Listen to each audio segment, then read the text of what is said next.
केंद्र सरकार की तरफ से जारी आईएएस अफसरों वाले अध्यादेश को संसद में चैलेंज करने के लिए अरविंद केजरीवाल समर्थन जुटा रहे हैं और इसके लिए वो मोदी विरोधी लीडर्स से मुलाकात लगातार कर रहे हैं और इसी सिलसिले में वो पवार के पास भी पहुंच गए।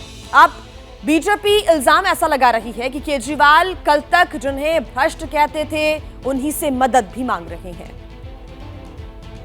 यहाँ से जाने के बाद कल सुबह कांग्रेस अध्यक्ष खड़गे जी से और कांग्रेस के जो नेता हैं राहुल गांधी जी से इस मुद्दे पे और ओवरऑल देश के फेडरल स्ट्रक्चर पे जो अटैक हो रहा है उस पे चर्चा करने के लिए कल सुबह उनसे फॉर्मली टाइम मांगूंगा।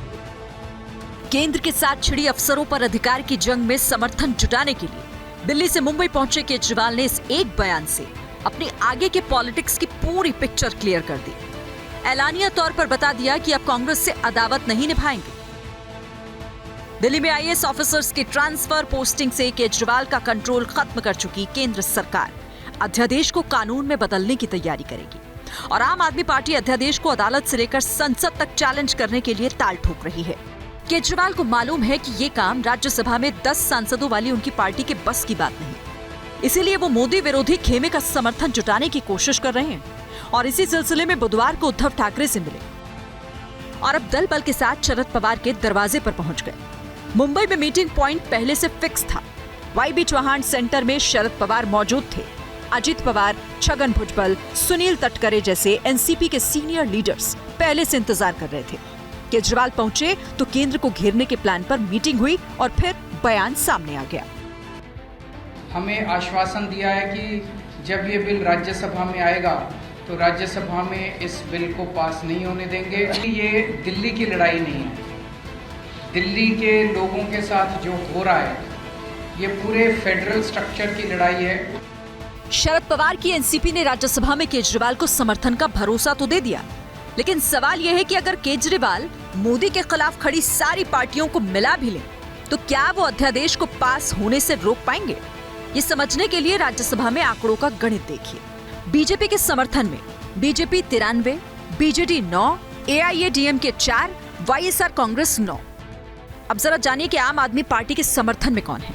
आम आदमी पार्टी के 10, तृणमूल कांग्रेस के 12, डीएमके के 10, बीआरएस के 9, आरजेडी के 6, सीपीएम के 5, जेडीयू के भी 5, एनसीपी के 4 और समाजवादी पार्टी के 3, शिवसेना उद्धव गुट के 3, सीपीआई के 2, जीएमएम के 2, आरएलडी के 1। अभी जो आंकड़े हैं वो बता रहे हैं कि राज्यसभा में केजरीवाल को अपने मकसद में कोई चमत्कार ही कामयाबी दिला सकता है और कांग्रेस के समर्थन के बगैर तो वो बीजेपी को चैलेंज करने की स्थिति में भी नहीं होंगे। इसीलिए वो कांग्रेस से दूरियां मिटाने की कोशिश कर रहे हैं, लेकिन उनके मंत्री कांग्रेस पर झूठ बोलने का इल्जाम लगा रहे हैं। जो बार बार कांग्रेस के नेता बार बार झूठ बोलते हैं कि सर्विसेज तो हमेशा से सेंटर के पास था, आज वो झूठ भी उनका एक्सपोज हो रहा है। मात्र 3 सब्जेक्ट्स जो थे सेंटर के पास थे। आगे एक और बहुत बड़ी बात शीला दीक्षित कहती हैं, जिसके सामने आज अजय माकन जी का पूरा झूठ एक्सपोज हो जाता है। वो कहती हैं पुलिस, पब्लिक ऑर्डर और लैंड में भी केंद्र सरकार को स्टेट गवर्नमेंट के चीफ मिनिस्टर से कंसल्टेंसी करनी चाहिए।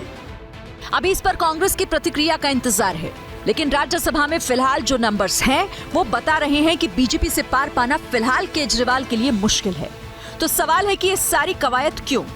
हालांकि इसका जवाब समझना ज्यादा मुश्किल नहीं है। एक्सपर्ट्स का कहना है कि केजरीवाल ने मुद्दा भले ही अध्यादेश का उठाया है, लेकिन उसके बहाने वो 2024 की तैयारी कर रहे हैं, क्योंकि 2024 के लोकसभा चुनाव में उनका मुकाबला सिर्फ बीजेपी से ही नहीं होगा, उन्हें राहुल, नीतीश और ममता की महत्वाकांक्षाओं से भी लड़ना होगा। क्या मजबूरी है मेरी, बताइए।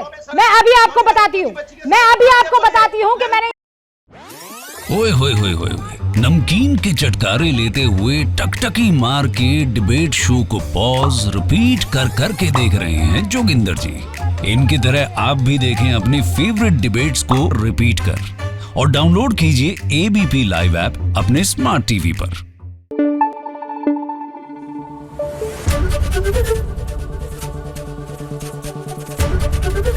एबीपी न्यूज आपको रखे आगे।